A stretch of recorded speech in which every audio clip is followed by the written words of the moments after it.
Holy state of review, Batman. Sounds like we're doing 4 films from the Burton Schumacher era.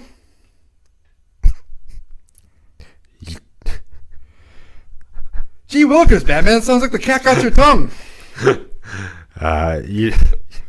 You know it, Boy Wonder. Should we cue the music, Batman? Please. Cue the music!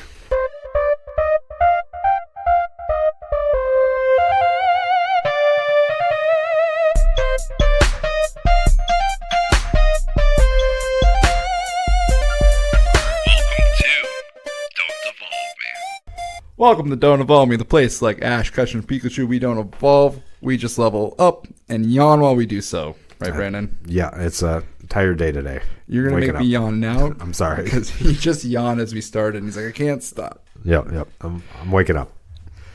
Also, you gotta be prepared for those cold opens. Yeah, I should have been more prepared. The energy was too much. I feel like no one's ever ready for me to just, like, throw something at them. And I know one of my guests is like, man, I don't know why I'm off guard by you. You do this every time. And I think it was either Ernie or Tom. I think it was Tom who mentioned it. I could be wrong. Ernie is probably like the one I'm worse with at. Like, and then here's the thing: I never know what I'm doing. Like until like 10 minutes before. I had an idea. I wrote this down yesterday, so I knew this one, but I didn't know exactly how I was gonna state it. And I also never know what my guest is gonna do. Sometimes they're just like, Yeah, that's what I freeze. That's sometimes they go throw a curveball back. I'm like, shit, I don't know. Yeah. I was. It was really the energy. That's what got me. It was much more energy than I was expecting, and I couldn't replicate it back, and I didn't know what to do. Well, I had to save up for it. Yeah. Because I knew. I guess I knew what I was expecting. See, I should have been saving up the energy, mentally preparing myself. All right. Well, if you haven't heard the cold open or didn't understand it, I don't know if it sounds good or not. Watch this trash and I completely do a different review or a different cold open for it. No, you have to leave it. It's canon now. It's canon. It's in the lore. Yep. We're doing Batman. State of review for Batman. Burton. This is part 1 of our Batman series. We're starting. Burton Schumacher. Burton Schumacher, yes. I did say I was going to say Burton Schumacher. I just don't. Yeah. I just think Burton. Yeah, you got to give Schumacher the credit he deserves. And also the discredit that he deserves. You mean just the fact that his name's on it? Yeah. That he did it, not Burton? Yeah. Even though I feel like he tried his best to copy Burton. Well, I think they were produced by Tim Burton still. The first, I think Forever was. Yeah, maybe Batman I don't believe was. Batman and Robin, yeah. But I think at that point, Burton just like wanted to not be a part of those films. Yeah. Yeah, I think there's a lot more pushback and stuff from... There's a lot of controversy after Burton. I don't really recall the controversy. I know Marlon Wayans was supposed to be Robin. I do remember that. And I'm like, that's an interesting Robin choice. Could you just imagine like Scary Movie, like Marlon Wayans? As Robin, yeah. I don't even know if I could do his voice. But just like imagine Dick Grayson just getting like high off his ass, like right. With like that just goofy smile and like attitude. It would have been interesting. I honestly think that would have fit with the tone of like the Burton films. The Nick Cage Superman movie, that was a Tim Burton movie too, right? That was supposed to be in the same universe. I'm pretty sure. Now. Yeah, I'm pretty sure that was supposed to be in the same universe. Nick Cage actually would fit really well for Superman in that universe. Mm-hmm. I kind of wish we got that. I do. I definitely wish we would have gotten that over what we got in the Flash movie. Nick Cage might have been satisfied with it, but I was not. Was he? It wasn't even him. No, it wasn't him. But he said he was at least happy he got to see it on screen. That's fair. Did he get paid for it at least? I don't know. Hopefully. Well, I don't know. I wish they just would have got him to do it instead they of probably CGI didn't. doing That's it. probably why they're doing the whole strike. Like, hey, how dare you CGI me in this movie, but not actually like... Nick Cage is like the easiest actor to get into your movies. You just got to tell the movie some money. Yeah, I guarantee he would have done it for free because I'm sure he wanted to play Superman. I think so. Like it's got to be like a regret of his that he didn't get to do that. That's like a shame. They should have definitely. It is a shame. And I don't even think they save on like clothing, like costume cover. No, you'd think that CGI. I don't know. Yeah, CGI I don't know. Is not. To be fair, it was really bad CGI. It was, yeah. No, it was a direct. Yeah, on purpose, but it was really bad. It was a choice to save money, probably. So let's talk about our Batman State of Review series that we're gonna do. And if you are like, I don't want to like commit to that much because there's a lot here. So we got part 1, which is Burton Schumacher. Mm-hmm. Then we got Christopher Nolan's Dark Knight trilogy. Mm-hmm. Part 3 is going to be a mixture of films. We got the Batman in it. We got Batman vs Superman. Mm. And we were going to do one more, right? Did we talk about Justice League? I think one of the Justice Leagues we were going to do. And I feel like if we are, the Flash movie is got a lot of Batman in it. Oh yeah, the Flash movie. Not that I want. I've already rated it though. Yeah, so not that I want. I feel like we could. I think we could rate the like Justice League. We could probably rate those 2 films, and like the Snyder Cut too. And I feel like we could just. I haven't seen any of them. Really? Yep. You're talking shit about the Flash and you didn't see it yet? Yep. Absolutely. See, like internally, I was like, "Oh man, he must have watched the Flash." Yeah, because I don't. And I was going to ask you right? more about it, but I'm like, Yeah, you know what? No, this is not about the Flash. No. It's about Batman. Yeah, because you did ask me more about it because I haven't seen it and don't really want to. All right, so yeah, part 3 is going to be that, and part 4 we're going to do like animated films, and we'll talk about the anime series a little bit, but I feel like that's a whole different series. Yeah, there's so many good like standalone Batman animated movies and stuff. And then everything, like if we were to do a part 5, part 6, part 7, I'm not committing to that, but it would just be the animated films continuing. Or like Arkham Asylum, the Batman games. Yeah. Well, the games. Yeah. I think that'd just be video game nostalgia. It'd be a different series. But there's still a lot of lore and story and interesting takes of Batman, and those are just as much a story as anything else. My stepson, after we watched Batman and Robin, we've been playing the Spider-Man game. He's like, I want to play the Batman game. And I'm like, well, I have them. I just don't have them downloaded. And I'm like, I don't want to take 2-3 hours to get it started. So let's play Minecraft or something. They don't hold up as well after playing Spider-Man. I'll tell you that for a fact, because I played Miles Morales and I went back and I was like, I want to play some more. I want to play Arkham Asylum. That's a game that I actually should purchase because he's been asking to play Spider-Man, and I'm like, I already did all of it. But I'm like, I still have to do Miles Morales. Yeah. It's short, but it's fun. Speaking of which, we'll talk about it. Or should we get into the news right away? Up to you. Screw it. Let's get into the news. It's time for a news quickie. Oh, yeah. All right, let's get into it. Spider-Man 2 is out as we record this. By the time, well, no, actually, this episode will be this Tuesday. Yeah, didn't it come out today? Yeah. Yeah. For PS5, which I do not have yet. Me neither. Which is sad. PC Master Race. God, I want to play it so badly. I do too. I wouldn't be doing this podcast right now. I'd just be like doing Spider-Man. I'd be like, you can come over, but you have to hitchhike. Yeah. Watch me play Spider-Man 2. Yeah. At that point, I should just stream it. Yeah. Make it easy for you. Yeah. Just get on Discord and hang out in Discord. I gotta get that set up. That'd be. I want to stream a couple of games. At least the simple ones on the laptop here. The PC, I could do a lot bigger games. Yeah. Baldur's Gate 3, which you had helped me get. I had Sapphire's brother's like, I actually really want you to play. I want to watch you play Baldur's Gate 3 because I just want to see how many times you're gonna fuck up. And I'm like, that's fair. That's fair. Yep. I got stuck on the ship still. Yeah. Because I didn't. I'm like, I don't know how to open this pod, and it's funny because her other brother, who's he's autistic, and he's like, you just do this, this, and this. It's not that hard. It's like I know it's not hard. I'll tell you. I know it's stupidly easy, or like it's an easy solution. I just couldn't figure it out. I'll tell you another pro tip. You don't have to save her.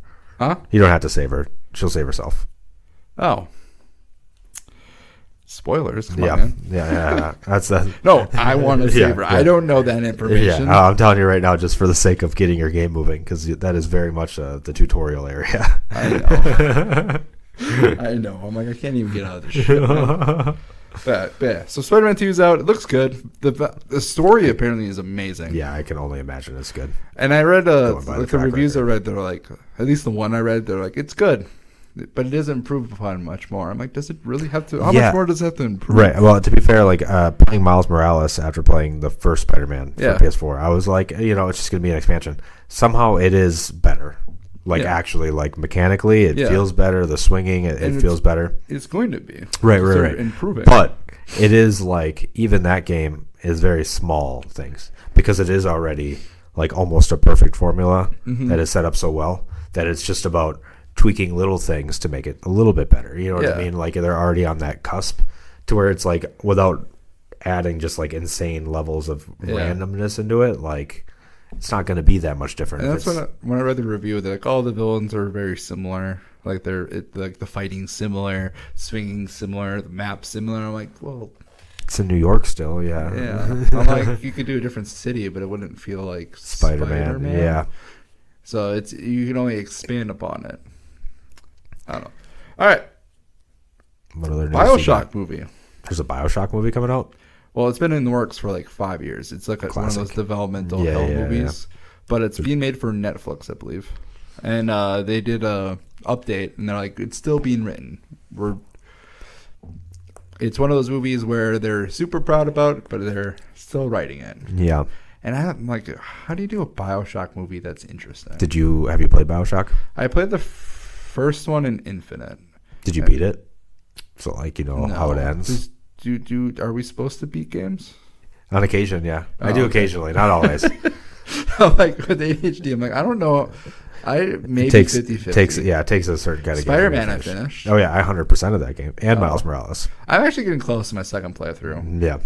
But that one, I don't know, that's really well done. I beat Red Dead Redemption 2. That was 100 hours. Yeah, no, I didn't beat that. I beat Baldur's Gate 3, though. Oh, yeah.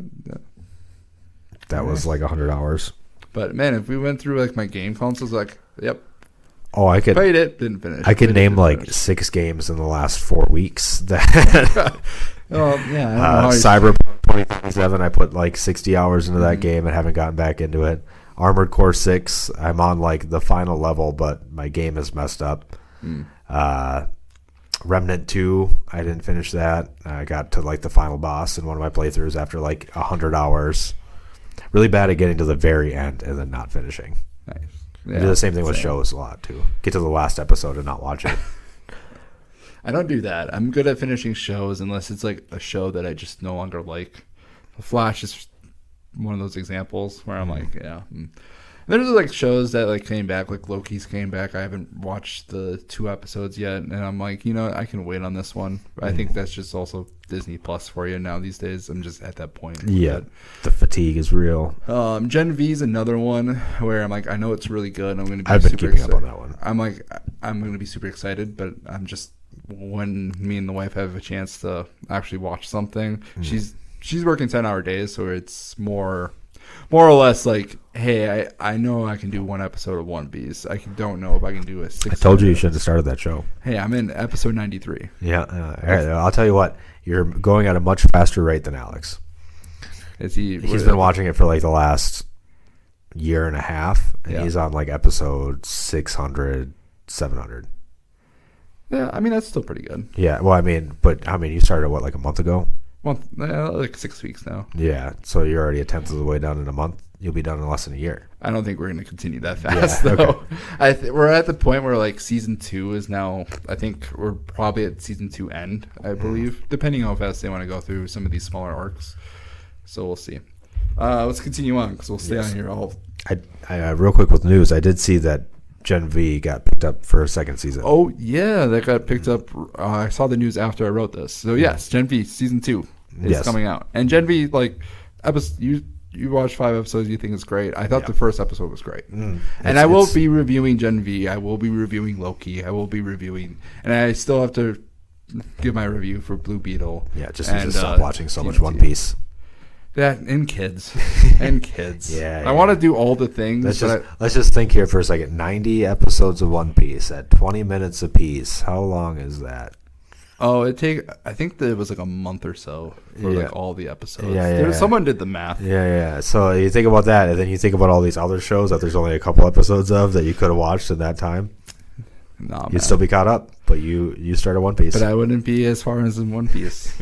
That's why I haven't started it yet. It's good. I believe it. You're in a position to watch it. Yeah, and I won't argue that it's good. You're in a position to just I don't have it's too much for me. All right, next one. Super Mario Wonder, I think, is coming out this week, and that's a hit. It looks good. Yeah, I think I saw a little trailer for that. I mean, The only it's thing never been a bad Mario The game. only thing I don't like about like these newer 2D Mario games, they all had like the same bland overworld. Like Super Mario Bros. 1 through whatever, 3D Land. Make Super Mario 3D World? Maker 3 cowards. Put it on the Switch. That's you. But like I just feel like they the overworld of like Super Mario World or Super Mario Brothers 3, right? Like that overworld was like fun. It was unique. And like that's what I think everybody would be happy with, an overworld with the playthrough of like Wonder. That would be my only complaint from what I've seen so far. Yeah. But the I've Wonder seen a lot. aspect looks freaking fun. Also, it looks fun to play in a green state because I watched the trailer. I watched the review in a green state, and my God, it just looked wonderful. There was like flying elephants, and I'm like, oh, Dumbo. All right, this one will lead to a fresh take a little bit, but Rick and Morty got new voices with the season premiere of season 7. I made you watch it. Yep. We watched it together. I watched it twice. What did you think of the voices? I think that Morty is like spot on. Rick definitely sounds different. I will say that originally I thought that they weren't going to get like copies of Justin Roiland. I thought that they said that, but that I guess they did the exact opposite and went like really extensive in trying to find people that sounded just like them. Yeah, their search was exhausting apparently. Yeah, that's what I've heard. And they like, even with all their searching, they weren't able to find somebody that they like really liked for Rick, and kind of picked the best option they had. Here's the thing, like I actually really like the Rick voice. He's the one I don't actually have a problem with either of the voices that I've heard so far. But Rick was the one where like I forget that it's a different voice. Like I was able to just watch it like I would normally watch any other Rick and Morty episode. Whereas Morty, there was times and moments where I'm like, oh, that hits, like his saying hits a little bit differently. Like you just know it's off. Yeah, I will say that first episode did not have very much Morty in it at all. No, it was very little Morty, mostly Rick. Mostly Rick, but I like the Rick more. Yeah, I don't think he did a bad job by any means. I think it was fine. I think the actual episode itself wasn't very great. No. I mean, the fact that Hugh Jackman was definitely a shining light. Yeah, stop it. We enjoyed it. Hugh Jackman was a shining light, but it definitely wasn't like a peak Rick and Morty episode. No, and I don't think we should expect the peak at the premiere. I think it should be better. I don't know. They've always kind of come out of the gate strong every season. That's kind of been like a big thing of it, and then you have like kind of the weaker episodes in the middle, and they finish strong. I thought they were going to be very meta about the voice changes. Yeah, and I was expecting like their voice should be like, "Oh yeah, we're gonna just change it." Why the fuck not? And like that's it. That's what they did in Solar Opposites. Did they? Yeah, the dude got like stabbed in the throat, and then they shot him with a voice changer ray, and now he's voiced by the guy that played Legion in the Legion show. If you ever seen that? Oh yeah. I forget his name. Yeah, I can't remember. Dan something, I think. Yeah, I like that actor though. Yeah, but nice. I do. Yeah, I like that show. That Legion, I think that was. I will say this: Rick and Morty's going to survive. Oh yeah, I think like the episode's a 3-. Like it's good. I do think that the era of Rick and Morty is over though. Like prime. Yeah. Yeah, You don't see near as much Rick and Morty stuff as you used to. It's gonna be cult like now. Yeah. Which I think is fine. Like we've gone past that initial, like The Simpsons did it, the Family Guy did it, all of them where it was just like really huge and merchandise and everyone was the big thing, and then eventually it just that's fair. People have seen it. All right, we got to move on because we're doing the classic. Spend 20 minutes not talking about the actual topic. Let's get into it. All right. Show me your socks. Show me your wares. I see that you're wearing socks. Oh, I came prepared today. Check this out. Don't mind the shirt. All right. Boom. Hey, who is that? Penguin. That is nice. Penguin socks. I didn't know who it was. I saw all right, fancy wear. Yeah. Purple. Right. They're both Penguin. Nice. But yeah. I mean, I was prepared too. I mean, I'm doing kind of I'm wearing Captain America and Batman hat. So it's a little of a no. I get yelled at the school I work at because I wear a Batman shirt and I have like a Spider-Man lanyard for my badge, and I get yelled at by like different kids. And I'm like, one, it's just a lanyard. It's fine. But also, I'm like, good on you, though. Yeah. Good on you for knowing not to cross, and here I am crossing. Yeah. I will say the shorts are blue, and I don't have any other sweatshirt, and I just didn't take it off yet. I don't have a Batman sweatshirt. Might have to change that. Yeah, I don't but the one thing we are super prepared for, which I have no idea if these are like worth anything, but these are the old school Batman Forever cups from McDonald's. Heck yeah. Cheers. You know you have nothing in it. That's right. You drank all the tea before. And Show Me His Wares is not sponsored by Arizona Green Tea, which is what we're drinking out of. Not a sponsor. Not a sponsor yet. I would love a fridge, though, full of green tea constantly. That's like the dream. Just a little mini fridge right there. Nerding out on... You want to be quick? What are you nerding out? I think you already listed your games. Anything else you want to add to that? I started playing Sekiro yesterday again. Okay. Trying something different. Add game number 7? Yeah, something like that. In 4 weeks? Yeah. Man, tell me you have ADHD without telling me you have ADHD. There you go. So what am I nerding out on? One Piece. I already talked about it. Halloween, the movie series, because the next episode is State of Review for Halloween with my lovely wife. First time on the show for her. Other things I'm nerding out on, Batman, obviously, because I had to. And I had like another thing on this. I didn't write it down. It was on my mind, and I can't think of what I like wanted to say here for nerding out on. And I should be able to recall what I've been nerding out on, but I can't think of it. So, we're just gonna get into it. State of Review for Batman, Burton and Schumacher era. We're covering 4 films today.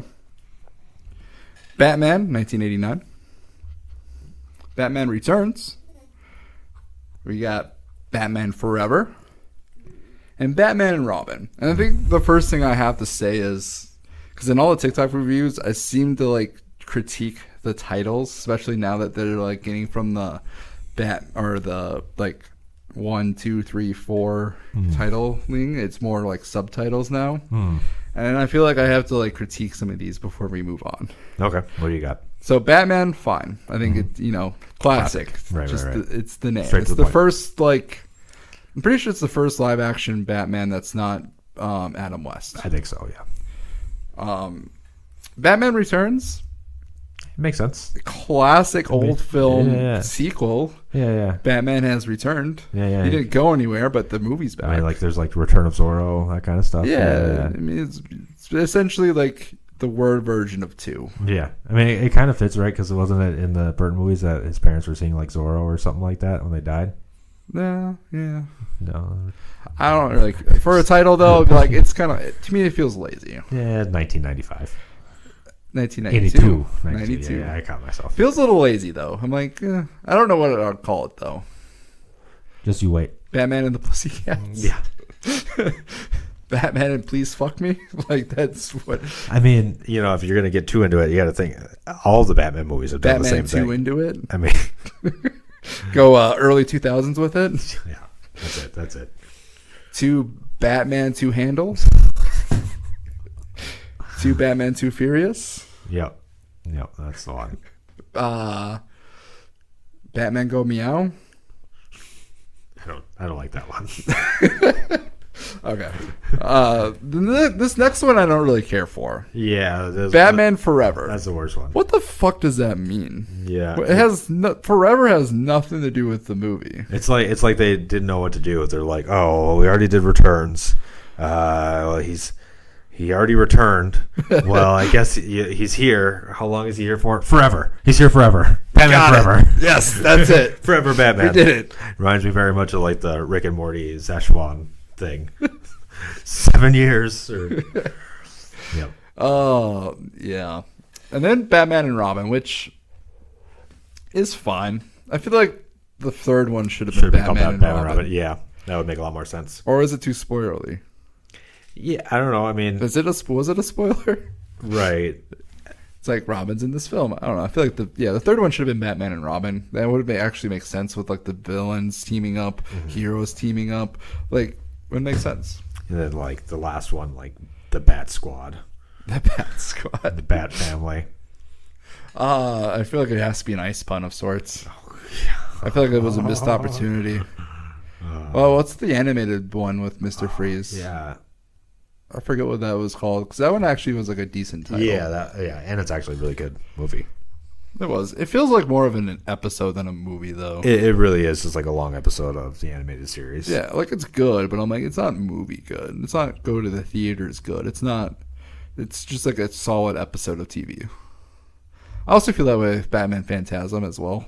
And that's another movie we could probably put on that list for either animated or part 3 with like the odds and ends Batman films, but it's not live action. That one also just felt like a long like version of Batman animated series. All right, do you have the name? I feel like it's Below Zero or something. No, Sub-Zero. Is it just Sub-Zero? Is that what it is? Batman, Mr. Freeze, Sub-Zero? Yeah. Yeah, that's it. Sub-Zero. Yeah, it's not as good as I thought it was. No, there needs to be like an icy pun. Yeah. All right, should we get into it? Yep. Batman, 1989. So, Tim Burton directs this. Sam Ham writes. Sam Ham writes. Who? Like, what parents with the last name Ham was like, you know what's a good name for our son? Sam. Sam so Ham. it can rhyme. Yep. People Like- that make their kids' names rhyme. How dare you? Man, like, it's so easy to put it into a song and bully the kid. Right. Oh, yeah. Either You're way. setting your All kid right, up. moving on. So, I wrote notes for 2 of the films. The other 2 I did not write notes for. So, and this is the one that we watched together. We watched it in... We were kind of like tired, I remember. Just Yeah, like we watched it. And this film, for a lot of people, is classic. Like, this is the Batman film. This is the... Like, Michael Keaton's the Batman. Jack Nicholson is the Joker. And this is, like, the Batman they know. And I feel like this film does a decent job. But I think, like, the big, like, thing... My big takeaway from this film was, like, it's a classic origin film story. Mm-hmm. However, I will say the first scene, which is, like, the people... It was kind of a twist on the origin story a little bit. Kind of a fake out. Yeah, like, hey, this is Bruce Wayne. And I love how the fact, and we talked about this too when we watched it, like, hey, even this film had the sense of being like, you know, we don't need to show the origin story because everyone knows this origin story for Batman. And we can do something that's similar and people go, but right. not like actually have to like talk about it in like any in depth and go through the trauma and stuff of it. Well, a bunch of movies after that had to go through it for reasons. But and I like how they started at like, hey, these robbers killed, and I really thought it was Batman at first. And I watched this film before, and I just forgot that they didn't show the actual origins.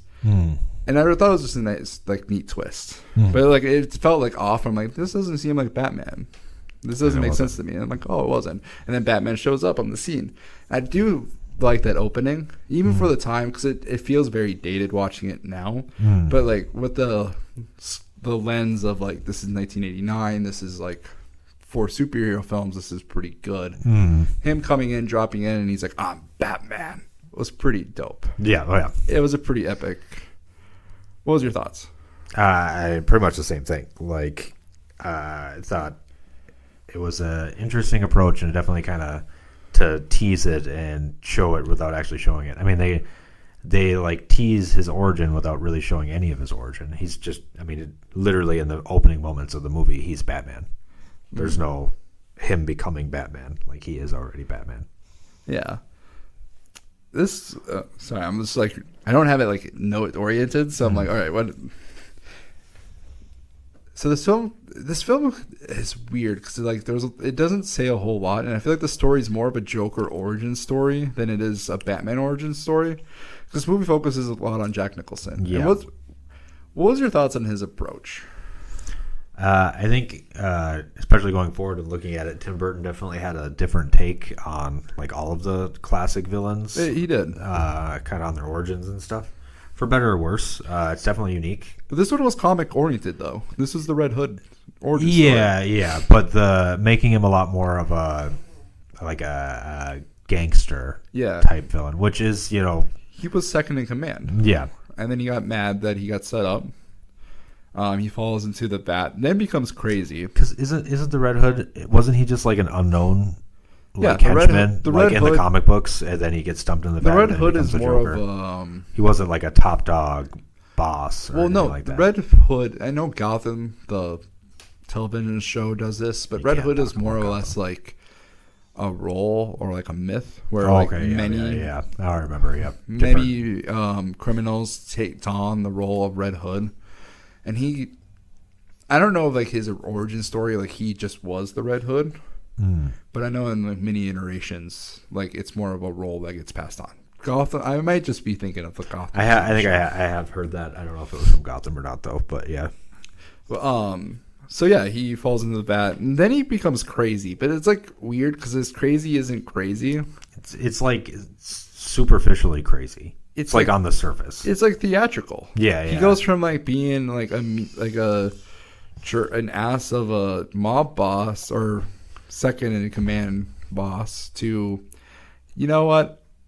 Now I'm going to be a showman and still be.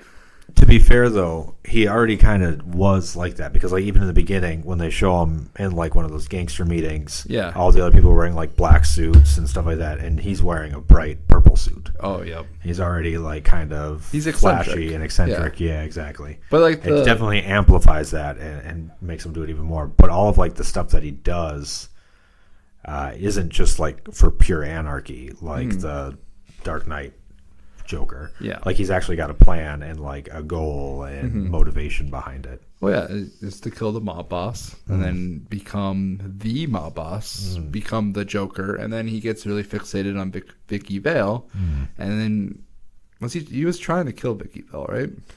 Or he was trying to grab. His own thing. Well, because he killed like his other girlfriend too. And, Yeah. one of those weird, relationship things that crazy people do apparently in movies. This is one of those movies where like I feel like I want to give it like a good rating, but every time I watch it, I feel like I blank the movie itself. You know what it is? What's that? It's actually just like a really boring movie, and not a lot of stuff happens. That's what I realized. That's where I'm kind of alluding to. I'm like, man, every time I watch this like film, it's got the few like key scenes that you remember and you think about, Jack like Nicholson Jack Nicholson's, like when he's painting all the paintings in the museum and stuff like that, and you can kind of think about it in the tower, some of the news stuff. Yeah. But really, not a lot happens. It's really just like Batman and Joker chasing Vicky Vale back and forth. Literally, that's like the movie. I'm like, what does Bruce Wayne do this entire time? And even when I read like the plot details to like just refresh my memory of like what actually happened, like all I remember was him trying to get with Vicky Vale. Have sex with Vicky, which he succeeds. Yeah, this is like one of the few movies where he actually succeeds in having sex with like the Bond girl. That's true. And it feels like a Bond girl every film is a different girl. Yeah, and they reference the other girls too. Yeah, I know they talk about them. Yeah, disappearing and it didn't work out. Yeah, it's like it's a Bond girl. Could have just had Vicky Vale in the second movie, but it had to be a different girl. It had to. Oh, we'll get to the second one. That movie I have so many thoughts on. That movie always gets my interest. Maybe because I'm also a horny individual. We'll get into it. But like, I feel like. So, what's your thoughts on Michael Keaton's Batman from this film alone? I think he did a really good job, like portraying Batman as like a crazy person in the '89 movie. At least in '89, yeah. Yeah. I think a lot. I don't know. Like I think about like the scene of him in. When the Joker breaks into Vicky's apartment or whatever, and he starts to kind of get tough with the Joker, and he grabs like the rod, the fire poker or whatever, and he's like, "You want to get rough? He's going, you want to get nuts? Let's get nuts." Yeah, it just goes off, and it's like, okay, Michael Keaton Batman's definitely off his rocker, and he shows it. At least in this film, not so much in Returns. I would agree with that. He's a lot more subtle. He's more Bruce Wayne in Returns. This one. It seems more like you're watching somebody who has like a serious mental illness. Yeah, and he plays it. He plays it well, and that's like I feel like that's what he's so tough and cool and stuff. But you feel like you're watching somebody that's like, something's not working. I feel like the cartoon and like animated shows when they show Batman, he's so like calm and reserved. But I'm like, that's not like a calm, reserved person wouldn't dress up as a bat to fight people. Like you have to be crazy. You have to like have that craziness in you, and they Kind of show that with Michael Keaton's like Bruce Wayne especially or in 89. Batman. Yeah. But I don't know. I don't know if like when people say like Michael Keaton's the definite Batman, and like I watch this film, like I don't see it. Yeah. Like his costume looks cool, but like his face is like just seems too fat for like the actual mask. So he just looks like a chubby guy in a Batman costume, at least like facially, which is like fine. It's like not a big deal that he doesn't have to look perfect. But when people say he's like the perfect Batman, I'm like I don't see it. And then when I see Bruce Wayne, I'm like I don't feel like this is Bruce Wayne, at least not in this film. Returns is a different story. I feel like he's more Bruce Wayne in the next film. But this one, I'm like, he seems like a horny guy trying to get laid. Which, I mean, that is Batman in the Burton Schumacher era. Yeah, apparently. That's what I've learned. All right. So is Keaton a better Batman or Bruce Wayne? What do you think? I think in 89 specifically. Yes. I feel like he's a better Batman. Yeah. I don't know. I feel like his Batman is really like it doesn't really do a whole lot. No, his Bruce Wayne doesn't do a whole lot other than show like those moments of craziness. Yeah, but I think that Batman makes it also does it. Yeah, but I think that's what makes it more interesting. Yeah. I guess, in my opinion, I guess that is what I look at when I think about 89. I think about the Bruce Wayne side of Michael Keaton as being a lot more interesting than the Batman side. Whether or not that means that he was better at one or the other, I think that. Well, Batman like wasn't even saving anything. He was just saving his love interest. Yeah, he was just, saving his. He didn't feel like a hero? Tortured Batman, kind of. He had moments, but not really like. Yeah. I also just felt like just a Joker film, and maybe that's like what Joker does when he like enters this like the movie. He takes the movie over. Yeah, which rightfully so, but I feel like he took it over. I would agree with that. I do. If I had to say, I would say that the Joker is the main character in 89 and not Batman. Yeah, and that we spend so much more time with him and his plan and stuff. I think we would have. I feel like I would agree with Dark Knight, and we're way ahead of that. But just like before rewatching it, like at least the Dark Knight is a second movie in a trilogy. Yeah, and you already have like that solid foundation because. Not to get ahead, but Batman Begins is very much a Batman movie. Like it's very much about Batman. Yep. So, all right. Jack Nicholson. Is he a great Joker? I think he's a great actor. Yeah. And I think his version of the Joker is great. It's not my favorite version of the Joker, though. I don't really care for this Joker. I do like it, but it's not the Joker I like. Yeah, like I'm like it fits for the. Well, I don't even know if it fits for the film because like. For the most part, the film's it fits for the era. Yeah, I feel like it fits for the era. Yeah. Like the crime bosses and that kind of, I feel like in the 80s and stuff like that was a big thing. I enjoyed Nicholson just being crazy. Oh, yeah. Like, I think that's fun. I mean, he has so many roles where, like, his craziness is just, like, iconic. Shining, for example. Here's Johnny. Like, that is iconic. For a film, I should do a Stephen King State of Review, and that would be fun. That would be on there. That movie I did not like the first time I watched it because I read the book, and I absolutely hated that film. Watching a second time without reading the book, I like it a lot more. You ever watch Mr. Sleep or Dr. Sleep? Dr. Sleep's pretty good. Dr. Sleep is really respectful because it respects the lore of the actual but it also respects Stanley Kubrick as well. Yeah. And I'm like, this is well done. You're not shitting on anyone. You're celebrating both mediums. All right. We're getting distracted. ADHD. I don't know. Like, this Joker was pleasant to watch, but it's not like it didn't feel like Joker. He's the best part of the movie. He is the best part of this movie. Which leads me into the final thought. What's your rating? What do you give this?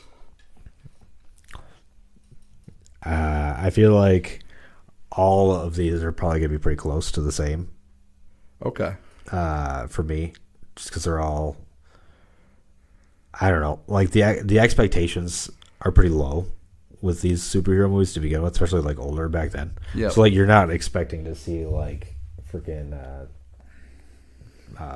Citizen Kane, and Batman. So like with the expectations lower, I really feel like a solid three and a half maybe for 89. You don't do halves. You do pluses or minuses. Three plus maybe. That's where I was leaning. I'm like, and initially I'm like 4 minus. I'm like, no, I don't think this is a great film. I think like if you call it great, you're just calling it great because it's the first film. It's it's iconic. Yeah, I think there's a lot of things it does great, especially like the world building and stuff like that. Like Tim Burton's like worldview of Gotham is iconic. It is pretty iconic. I will say, like, and Schumacher does a good job. Expanding on it, that world. And I wish we'd seen more cities like it. And that's one thing I did put in my notes. I'm like, man, I want a world that's just full of like fucking random statues, and I want skyscrapers that are huge and like highways that for some reason go that high as well. Yep, like, that'd be dope. I think that is something that is missing from a lot of the newer DC stuff. Is like really giving Gotham like the look of Gotham, right? It's not like a regular city. It's like an old city. America isn't a very good representation of old cities. No, I mean Chicago has like some buildings that feel that way, and I will say like being in Chicago, there's moments where I'm like, oh, this feels like I'm in Gotham. There's moments of it, especially when you're by the river and you're by like an older building. Just like Gotham and Gothic styling is kind of like the whole key there. The Batman. I mean, we're a ways out from the Batman, but the Batman I feel like has moments of like it feels like Gotham, especially when you're lower. But then it's like it's filmed in New York, or I don't even know if it's filmed in New York, but it's like a lot of the settings are based off New York, and it's like, oh, I don't like that aspect of it. Yeah, like Gotham isn't New York. Huh? Gotham is not New York. No, Gotham is. I think Delaware is like if Delaware or New Jersey. It's like that's where it's located. And Metropolis is depending on if you want it close to Gotham or if you want it like in on the other side of the world or country. It should just be near Chicago. Right. Let's be real. Because I mean, if he was born in Illinois and grew up in Smallville, Smallville's Kansas. Yeah, that's what I meant. Metropolis should just be somewhere like Nebraska. Yeah, somewhere. Yeah, Makes in the sense. Midwest. Yeah. Anyway, we're getting way ahead of it. Yeah. I gave it a 3+. I feel like giving anything higher is just you're not grading it on its own merits. You're grading it for being iconic, and I think even the 3+ itself is. I think the plus. That's generous. The plus is the generous aspect. The plus is the iconic, but I'm like it's a good film. The plus is the extra respect to Jack Nicholson and Michael Keaton. Yeah, and Tim Burton. Like it's a good film. That's it. I can't call it great. I don't think Michael Keaton's Batman in this film is great. I don't think Jack Nicholson's like a 4- if we're rating like the performance. I can't really give it much higher. I think like just on his performance, I feel like I could give him a 4+. But I don't necessarily think that performance is like what you want. Let me clarify. I think the Joker's a 4-. His performance is up there. Yeah. But the concept of the Joker. Yeah. But here's the thing too, that for like the viewers who like love this Batman 89, origin films just don't generally do well. Origin films have like the burden of trying to explain the story, establish the world, establish the characters. Like, you don't have like sequels and superhero films that have the advantage of you already know the story, and they just get into the story, and they're able to develop the villain in a more appreciating way. I feel like if Jack Nicholson's Joker had time to like really marinate his story and focused on his story, and it did, but like even more so, I think then this would be a better Batman. All right, should we move to the next one? Sure. I have notes for this one. I do too. All right, Batman Returns, 1992. Daniel Waters wrote it. And I have a lot of notes. First thing I'm going to say, though, first question. Is this the horniest superhero film of all time that's not a porn parody? And it gives porn parody some run for its money. Yeah. I mean, Nicole Kidman's in Batman and Robin, or no, in Batman Forever. Right? Yeah, I mean, like if we're going like based off horniest character, I think she wins. Yeah. This is horniest film. Yeah. There's definitely a lot of sexism and stuff just generally in this movie. so much. Yeah. So many puns. You're like, oh man. You know, if this was just a porn parody and like Batman just had sex with every character, like I feel like that would have been a better solution than to actually like fight them. You know, like he would just win if he just had sex with Selena Kyle. Yeah. He wanted to. I mean, they yeah. All right, so for another thing I wrote, this feels like a Burton film. Like this feels like a Burton film. Yep. Whereas Batman '89 felt like a Batman film. This doesn't feel like a Batman film to me. This feels like a fucking Tim Burton film, and I love the fact that he just made. The first thing I wrote was that the first like opening sequence with the penguin and stuff just reminds me straight of like the Addams Family. Yeah, like straight up, like the whole family. It just the whole thing. Also, fuck those parents. Yeah. Oh yeah. Like as a father, like now as a father, like watching the scene and watching them, like these parents just like, oh, this baby's ugly and throws it into the river that goes into a sewer. I'm like, fuck you guys. Like monsters. Just die immediately. And they do. I think Penguin kills his parents. Yeah. That's what it's alluded to. Yeah. They don't actually ever say, I don't think. No, he like cries at their grave. Yeah. But it also feels fake. Yeah.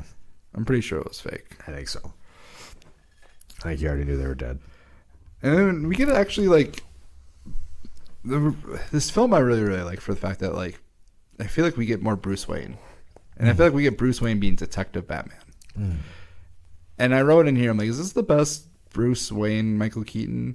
I feel like it is. Well, he doesn't go crazy. Yeah.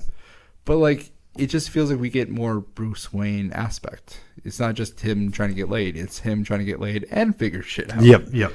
We get another layer.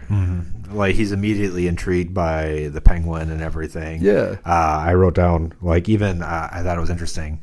Right off the bat, he's got the meeting with Shrek in like the office, and he like gets super confrontational with him. Yeah. And I thought that was interesting. Like that's not what I expected of Bruce Wayne to be more, but he's just like, he stood his ground right off the bat. He's like, no, I'm not working with you. Which is interesting because Val Kilmer does something similar, but like the way his Bruce Wayne is like, comes off differently. And we'll talk about his performance later, but like, I was into it. I'm like, yeah, Bruce Wayne, go for it. Yeah, love it. So I wrote this question down and I realized this is like just a thing for all these movies. Where the fuck do these like villains get their goons from? Yeah, I thought about that a lot too. Because they're just like they always have goons. I'm like, where does Penguin like this film circus, actually explains? Yeah, that they were like a circus gang that he kind of took control over. Yeah, and like they became a family and whatnot. Like this one actually explains it. So I wrote this question down, but the first time I thought about it was Batman and Robin because I watched this out of order. Watched Batman and Robin with my stepson. He was glued. We'll get into it, but like. Just overall, I'm like, man, there's so many goons. Yeah, especially so many theatrics. Mr. Freeze's goons. That's one that doesn't make a whole lot of sense. No. Well, Penguins was the least explained. Yeah. I mean, Two-Face Riddler 2 is another one. It's like Two-Face, I mean, a little bit more... Makes more sense than Freeze. Yeah, well, mainly because, like, Freeze's whole thing was that he was going to kill everybody, so and those people, they would also die... And Joker had goons. Well, Joker took over a mob, so that's different. Right. He had, and he already had like a right hand man. And I think stuff Schumacher's like, fuck it, they're villains. They get goons. Get goons. Definitely makes it more interesting. I'll be honest. I do miss because like when you think about it, a lot of the times like it's hard to justify. Like I was thinking about that, like unless it's like a cult. Yeah. Like that's really the only like setting where you would have goons that would be like willing to die for you no matter what. Otherwise, people would just like, oh, I'm not going to fight Batman. Are you kidding? Like, I got no shot against this guy. I'm not even going to try. No, but like you have like goons like, ha ha ha, yeah, evil, yeah. Yeah, right. Just, comically get evil. The Batman. Man, I so want to make that like a... Okay, scratch it. Next Batman film needs to be it needs to be Burton style. Just comic, fun. Batman Beyond. Oh. He said that he wanted to make it. They've been saying that for like the last decade. Yeah, well, he wanted to make it after he was done making these movies, but then they kind of canned everything. Fucking Warner Brothers. Yeah, trash. So okay, so the first like scene of this film, the opening of this movie is great. It's crazy. It's great. Actually, I just love the action in this because it's like Batman versus circus folks constantly. Yep. And it's so theatrical. It's just like, this is like, I don't understand it, but it's fun. The like introduction to starts out introduces like Penguin, gives him like his time to get shown, and then it gives you Batman like breaking in and doing the thing. Christopher Walken needs like. Oh, I love Christopher Walken too. I feel like his villains are actually really good in this. And everyone's like, oh, it's Catwoman, it's Penguin. I'm like, no, put Max in there. Yeah, I mean, he is kind of like the main antagonist. He's the one that starts it all. He's the one that gets the Penguin to run for mayor, to do this, tries to kill Selena Kyle. Yep. He literally is the antagonist. You could say he killed her. Yeah. I think it's fair to say we could talk about that too. He tries to kill Batman with a gun. Yeah. Like, he's villainous. He's the villain. I think he plays it very well. He's very cool and chill. Just the theatrics initially, though, where like he's in the sewers and he's hiding, but then like all these like circus freaks just come out, and Batman just comes out with his car and just like has the weapons to knock people out. He's like, "Oh, stilts! I got arms. Knock him down. Oh, there's a guy on a bike. I'm gonna throw a sandbag at him." That would make sense a little bit, at least for bikes. And then the guy who like does the flamethrower and putting like the fire breather, he spins the car around and like the most like it goes up on the pedestal thing, and then he blasts him with the thing. Yeah. Like, there's an instance of Batman killing. Yep, there's a murder. There was quite a few in this movie. I remember explicitly him carrying a big thing of dynamite around, and then eventually sticking it into a guy's pants and throwing him down into the sewer. And then he blows up. There's no justification. That is just murder. He's murdered a few people in this film, and I catch it, and it's so like nonchalant. Yeah, and people give like crap to like the Christopher Nolan. Yeah, because they're like, oh, it's unrealistic that he doesn't murder people, but he does all this stuff. Well, at least he tries to not murder people. Like this Batman openly just murdering people. Oh God. Theatrics of all of it is just amazing. Oh, it's so good. I don't get the choreography. Like the goons are just like, you know what? We're gonna attack people, kill people, and put on a show, and they do it. And it's like if you're like imagine being like, especially if you're Spider-Man, but being a superhero and coming in like, what the fuck is this? Yeah, just like pure I don't chaos. even want to interrupt. I'm entertained right now. Like Deadpool would probably just like. Watch, and somebody like, hey, you're a superhero now. Like, fuck, all right. Which circus freak do I have to attack? You know, Batman gets into it. I love just the silliness of all of it. And I watched Batman Robin. It's like super silly yet super dark at the same time. They blend it so well like in this film. The Penguin's plan is to kidnap all the babies and murder them. That is his plan. And he tries to enact it. That is so dark. You know what like my joke that I wrote? What was that? I'm like, man, this is what all the pro-lifers think pro-choicers are. Just let's murder all the babies. Gather them in a train and drown them in the river. No. Yeah. I also said that Shrek killing Selena Kyle, throwing out the window, that was like super brutal. It was dark. Stupid. Yeah. Like, how about not throwing your colleague out the window? Yeah, I mean, yeah, don't it's definitely throw your secretary out the window because, hey, there was a murder at your company at the top floor where the window's broken. You were with her all the time. That's your secretary. I wonder who's killed her. I think it was more a show of power. Like the fact that he was that comfortable just murdering her like that, knowing that nothing would happen of it, and nothing does happen of it. No one ever. I mean obviously they don't find a dead body, but that's fair. He did kill other people and stuff. Nothing ever happened to the other people he killed. His Pikachu shock face, though. Yeah. When she comes back and she's like just different. Is she a zombie? I don't know. See, that's what I want to talk about. Burton definitely does the thing where he like kind of adds like some mysticism to these villains. Should we talk about that now? I did want to talk after we go through the film. Up to you, I guess. No, let's talk about it. Let's hold on. Let's get to her story, and then we'll get to it. All right. So we talk about Christopher Walken makes a great villain. Goons have a story. I'm pretty happy about that. All right, here. Okay, yeah, we can talk about it now because I'm like looking at my notes in order. Penguin as Penguin? a penguin. The pagan. The penguin shown as a monster instead of a mobster is surprisingly a great like story. Like him just being this like weirdly shaped man with like penguin like Flipper features, hands, yeah. and he eats just raw fish happily. Yeah. I mean, they definitely leaned into it a bit. They did. Like having, instead of the iceberg lounge, he's literally in the penguin exhibit in the zoo. That's what, but like that's Burton though. Yeah, it does. It really sets like the stage for everything. It is kind of funny that they kind of like swapped the Joker and Penguin in a way. Like I feel like the Penguin makes a lot more sense being like the mob boss taking over. Oh, yep. And doing that kind of stuff. And where the Joker's all theatrics. Yeah, whereas the Joker would have made more sense setting up like an Acme factory type thing, you know. Ooh. Yeah, I agree with you. They should have just switched. But that being said, I think hindsight. Yeah, Danny DeVito, all of the actors. I mean, Danny DeVito, Michael Keaton, Michelle Pfeiffer, Christopher Walken, all of them did spectacular in this movie. They all really commit. This film is fun to watch. It's super fun. I'm just going to say, this is a fun film. This was the best one out of the four, in my opinion. It is the best one. It might be the funnest. It's between that and another film, which we'll get to. But it's I enjoyed this film. I always like. It was a few years ago. I marathon these movies, and I was gonna do. This is before I was podcasting, and I wanted to like write something because I had a blast just marathoning it, and I also was just getting shit faced drunk while doing so.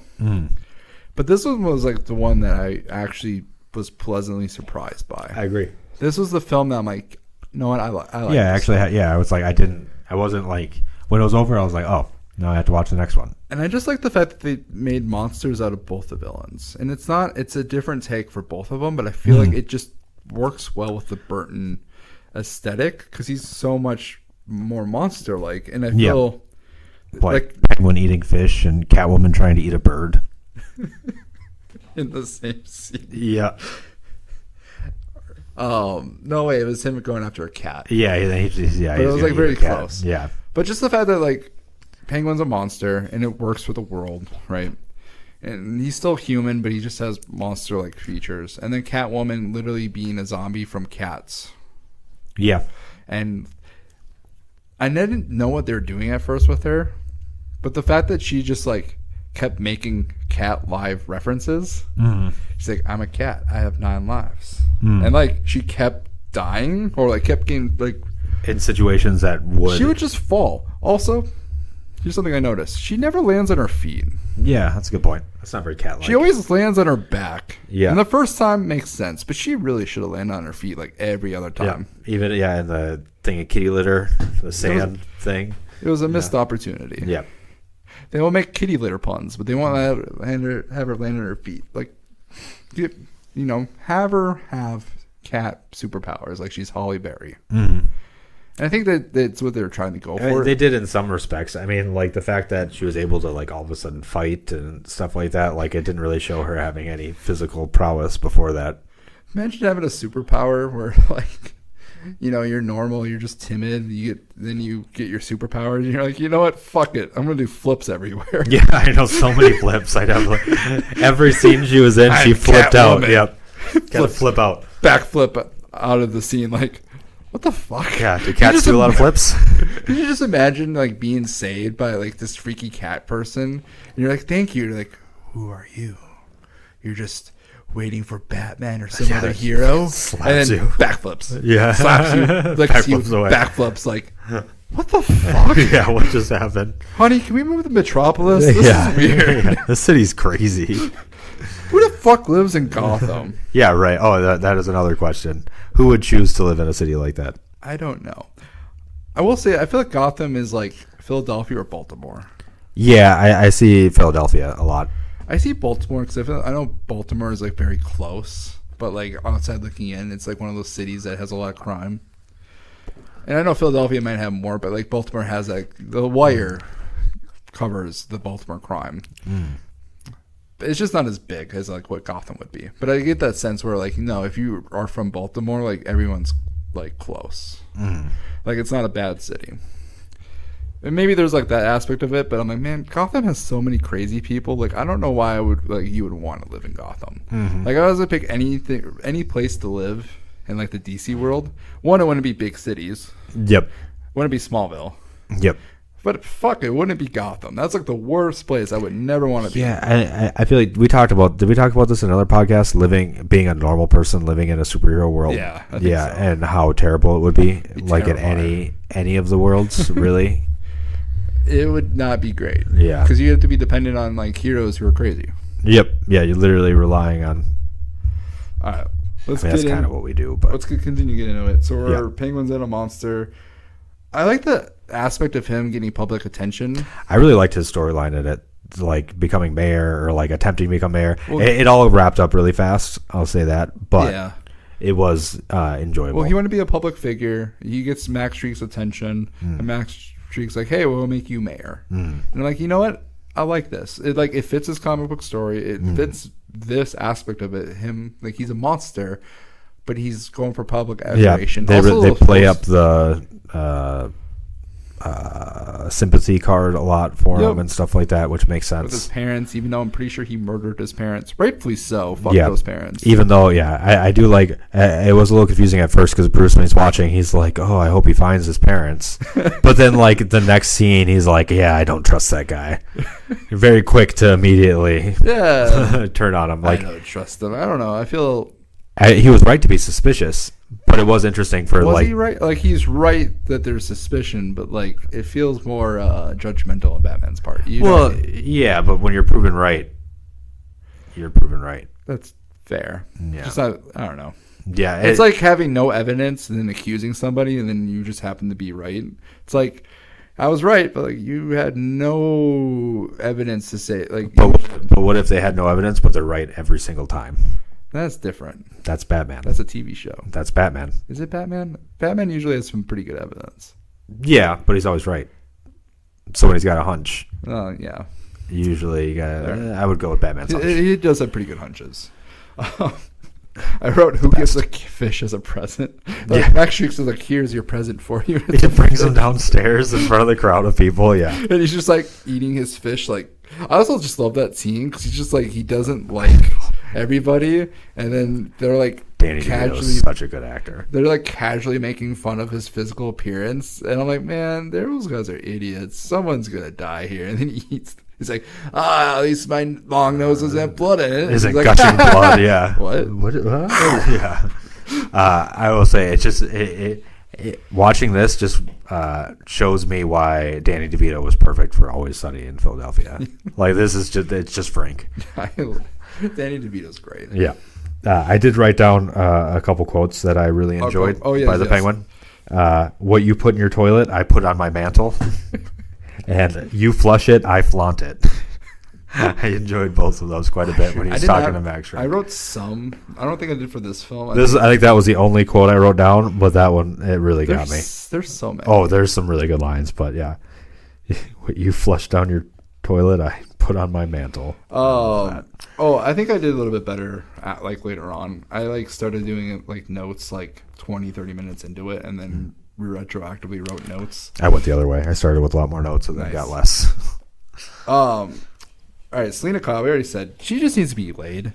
Because her whole like thing was she's just super like submissive secretary who's like, man, I just need a man. Yeah, I just need like that was kind of her whole character. It's like, you're a woman, like just flaunt a little, and some man will come knocking by. Like, if you're that desperate, like, I'm not trying to get into like the politics of men women dating, but I feel like as a woman you really just kind of gotta flaunt a little, and like if you're that desperate to get laid, some man will come by. Yeah, well, I think the key advice that you would give to her is the same advice you give to anybody when it comes to dating. Just have a little more confidence in yourself.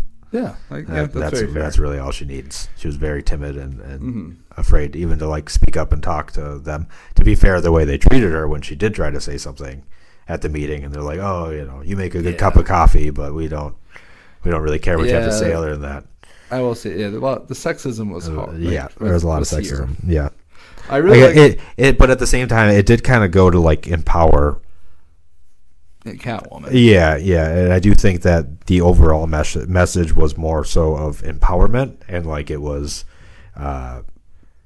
putting negative, trying to think like stigmatizing that type of stuff. Because I mean, he was like the villain of the story that was doing that. It was being really. She only needed to get pushed off a building and reanimated by cats to stand up for herself. Yeah, and stand up for herself. Maybe lose her mind a little bit. I will say I really like the hello there. Like her neon sign in her room. Yeah, hello there, and I'm like, oh look, it's like Kenobi was here. Yeah, hello there. And then like she like became crazy. She became Catwoman, and she like was tearing everything. Yeah, and it says hell here with pink and like the bat. Like that was a cool aesthetic. So you see Gotham in the background, you see hell here, and then she steps in front of it, and you get the black with neon pink. I'm like, that's cool. Yeah, that's a dope scene. Mm-hmm. Stylistically, for sure, the style. I will also say that the benefit of using practical effects really shows in this movie because it holds up super well effects wise. Yeah, once we talk about the next films, there's so many times where I'm like, I understand what they did. It gets worse. But I'm like, it does not age well. And I'm like, I don't think this movie held up super well, in my opinion. It does. I also, so her costume, I never really cared for. I like it more now, I think. I like it now because it makes sense thematically. Yep, I think that's why I like it more now. When I was younger, I was like, it doesn't look like Catwoman, whatever. But actually, especially now, after seeing like zombie Catwoman, and after seeing all of like a quick tangent, we've seen Catwoman in quite a few different movies now. Yeah, what's the best Catwoman suit? None of them really look like what I imagine Catwoman to look like. None of them are great. Like, I guess Anne Hathaway's, I would she's say the hottest one. The Batman's probably the best looking one. Yeah, but it's also the most like simple. She's just wearing like a burglar outfit with cat ears. Yeah, which is like what I would expect. Yeah, see, I think that's it. It's just like, where is that expectation with a Catwoman suit? Because there's been so many. Yeah. Like, is it like a full body latex suit? Like no body. Like suit. Halle Berry. Yeah. Think about like Long Halloween. Is that what it's called? Oh, that Catwoman outfit and stuff like that. Like, is that the iconic Catwoman suit? Gotta be a pajama one. She's got to have a tail. That's the ticket. So she's essentially a new person. Major Cobblepot. Mayor Cobblepot is fun. I wrote Penguin also really needs to get laid. Like, both of them just need to get laid. I think if they both had like love interest, none of this would happen. The fight scene with the circus was a joy to watch when, like, the next time they fought again between Batman and, like, the circus. And I don't even know why they were fighting. Like, I just remember them talking and then, like, boom, he's in the streets and, like, they're fighting the circus. But it was really cool, like, the Batarang. The targeting one? Yeah. And then he hit him. Like, it looked awful.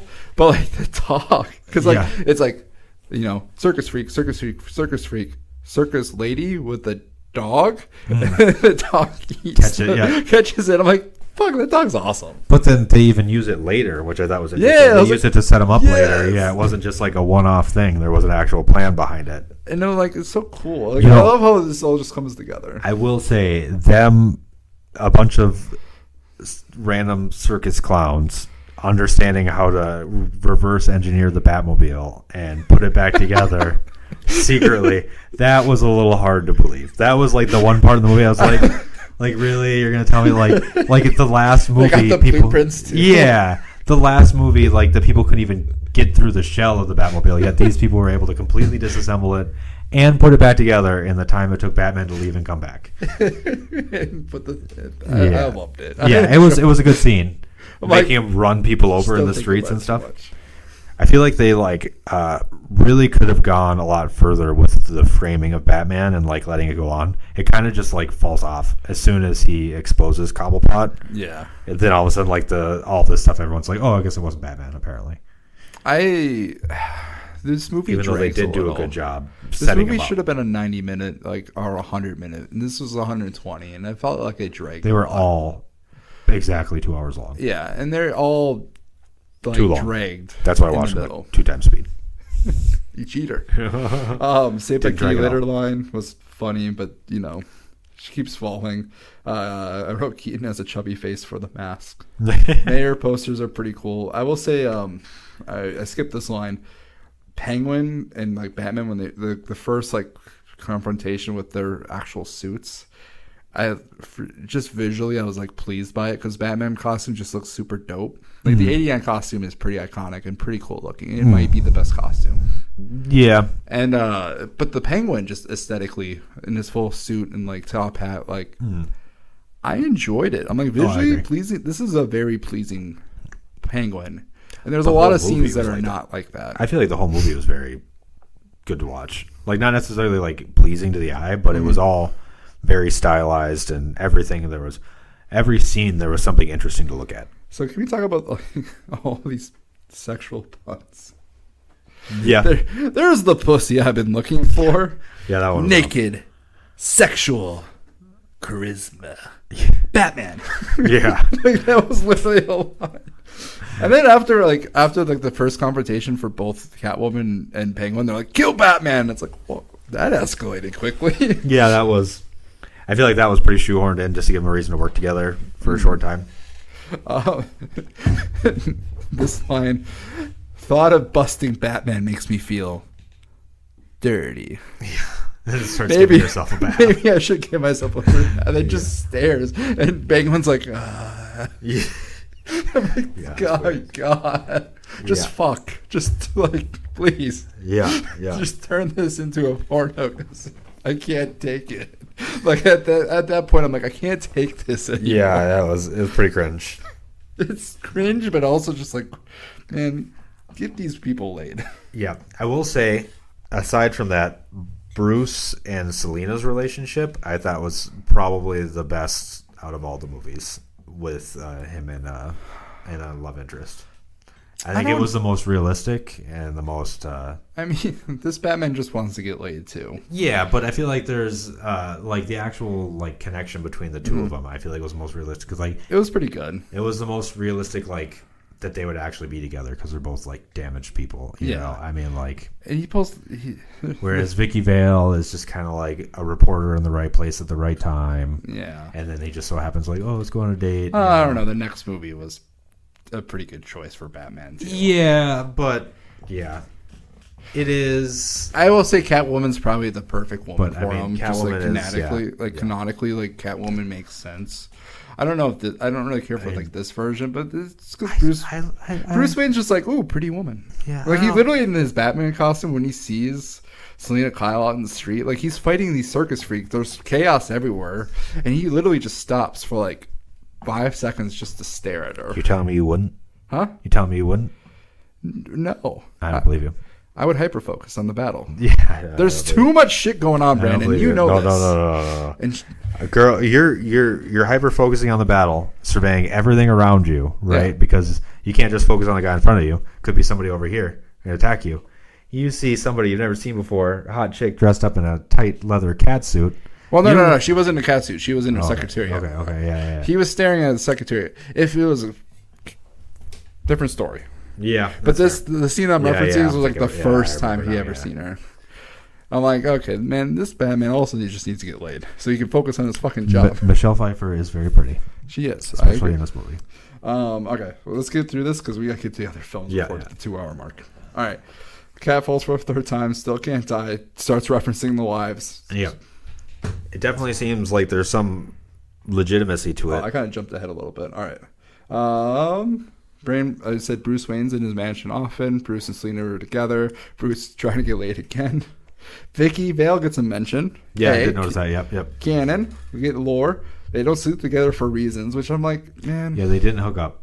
They're like, oh, I love somebody else. Man, Bruce Wayne gets cock-blocked by himself all the time. He gets bat-blocked. Yeah. Or like with...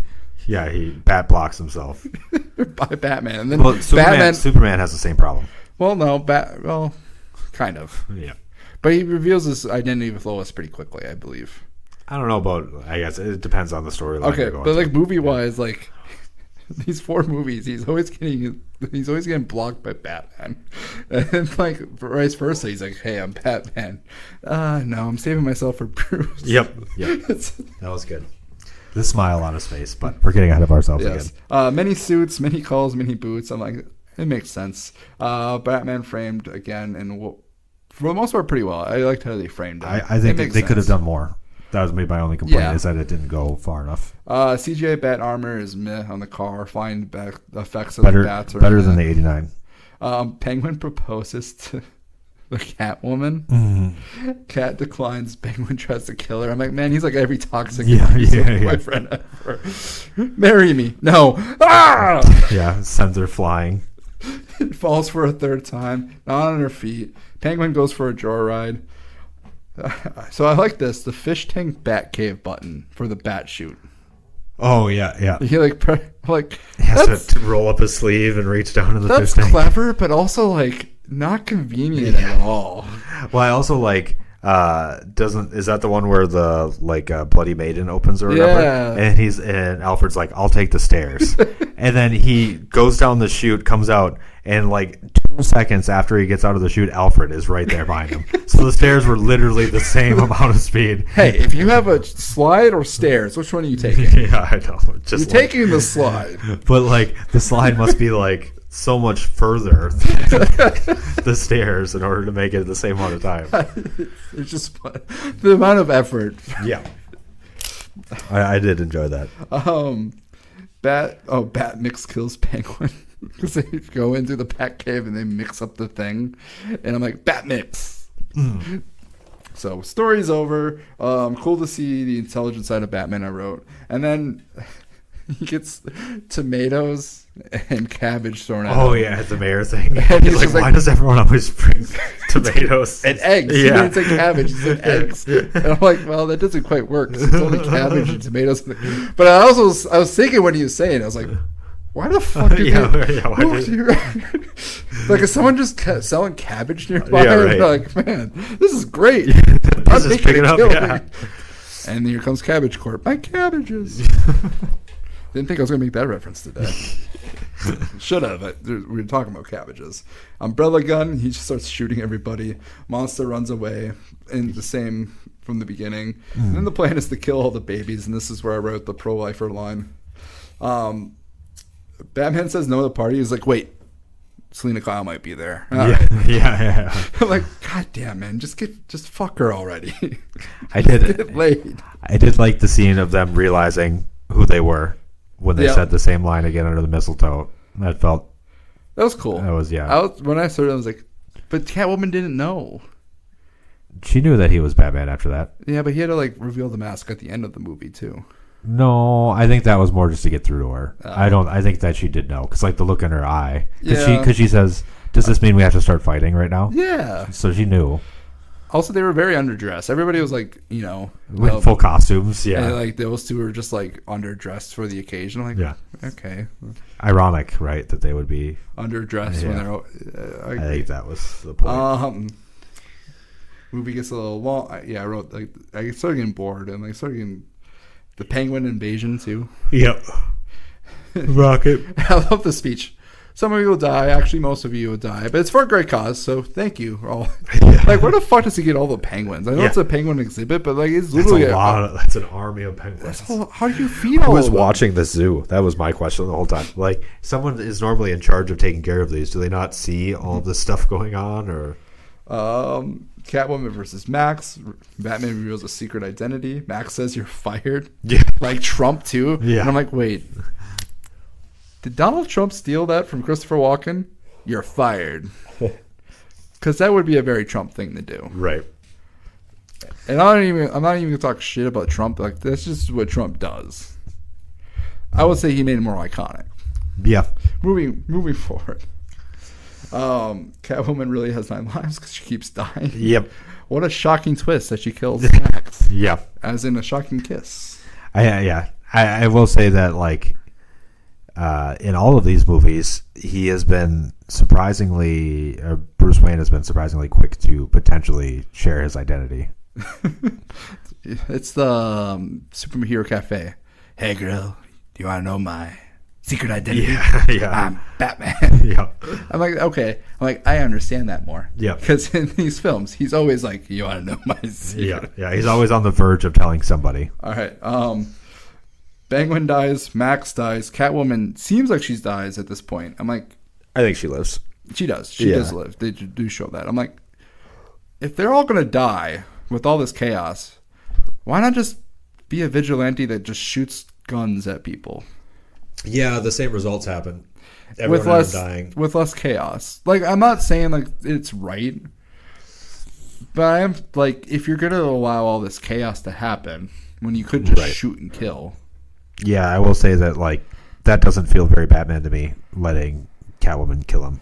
Mm-hmm. I wrote Bruce has a new sidekick because he gets a cat.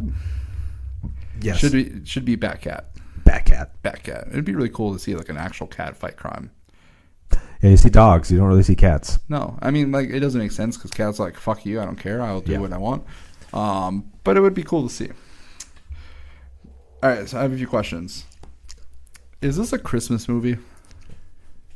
You know, Die Hard's a Christmas movie. Die Hard's a Christmas movie. This is a Christmas movie. Fuck, this is the best Christmas movie ever. Die Hard's really good. That's a movie I have to watch. You've never seen Die Hard? We're not going to get into it because we have 40 minutes to get through 2 more films. All right, best villain of the movie. Best villain of the movie? I mean, Penguin. I love Danny DeVito. Penguin? Penguin's pretty good. I almost want to say Max Shrek. I feel like he's the best villain. Yeah, but I don't know if he's the best character. Yeah, I watched that movie, and every time Penguin's on the screen, he just eats it. I do like Penguin. Danny DeVito. You might be right with Penguin. Yeah, don't get me wrong. Max Shrek is great.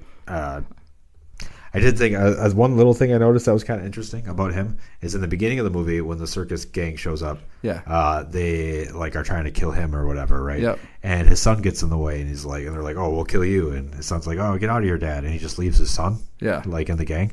But at the end of it, when the Penguin comes to kidnap his son, he's like, no, take me instead, and he lets him take him instead. Growth. Yeah, but it doesn't really. There was nothing in the movie to make that make sense. Yeah. But I did notice that happened. Good eye.